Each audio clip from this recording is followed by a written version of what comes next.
Hey folks, Philip Bateman here from Bravo Charlie. And I'm having a bit of fun with colour, and I thought I'd show you something as I'm finishing off this little piece here.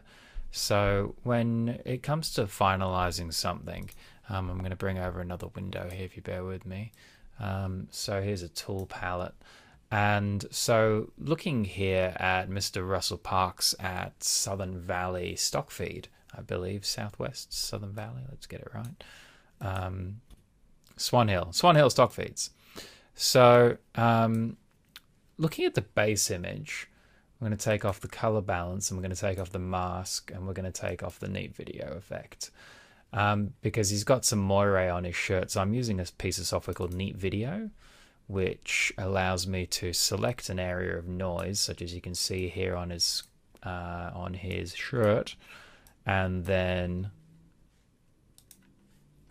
profile it and apply it, and then turn it on and wipe it all out. So when you bump up the ISO on a camera, which is the sensitivity of the digital sensor, ISO being a layover term from the old film stock days, you introduce noise, or if you shoot in the dark or things like that. And Neat Video for that is just fantastic to clear out.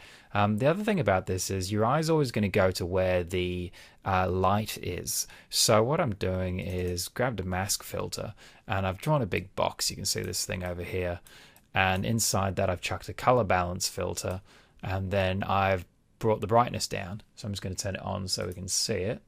And what it's doing is messing around with that side of the screen. And what that is enabling is me to have this side of the screen light. So when you look at it, you're going to be looking at Russell. And then by adding a color balance on top of that, we bring a bit of color back into the image, and the scope just shows you the 0 line is all the blacks, the 100 line is all the whites. So I'm getting a bit of blowout here. You can see the lights which correspond here. And then there's another one. So I just want to check that I didn't screw something up too badly there. What did I change? The mask. I moved the mask filter. Poor silly Philip. Let's just revert. There he goes back.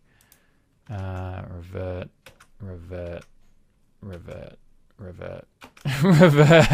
Hey, Russell's back how he was. And so I was doing one other thing here as well. So looking at this side, we have the color balance, which is generally a bit interesting, this one, because we were filming outside in direct sun, or not direct sun, we were filming in a warehouse with a kind of tinted roof. I've gone through and pulled out a whole range of undo,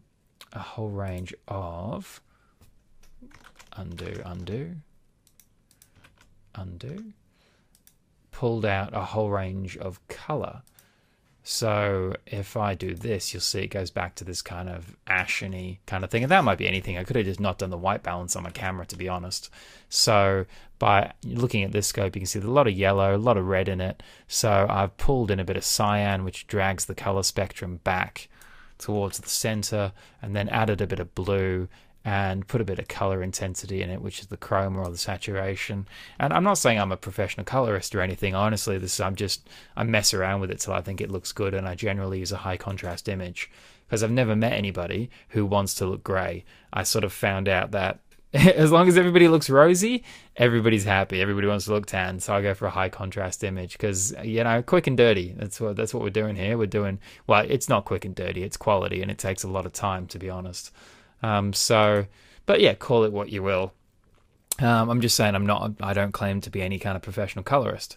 So chuck Neat Video back on, and I've also done a little bit of a jammy thing here because I've taken a sound sample from another, about 10 seconds later that Russell says, and by going into the layouter, I'm getting the camera to actually zoom past his mouth, so that when he says the line that isn't directly continuous with what he's saying, you don't actually see his mouth move. So these are kind of the little tricks that can happen. Northern Valley stock feeds layer breeder pallet. We get a lot of return business. People do keep coming and asking for this product, and one of the most popular ones is yourself.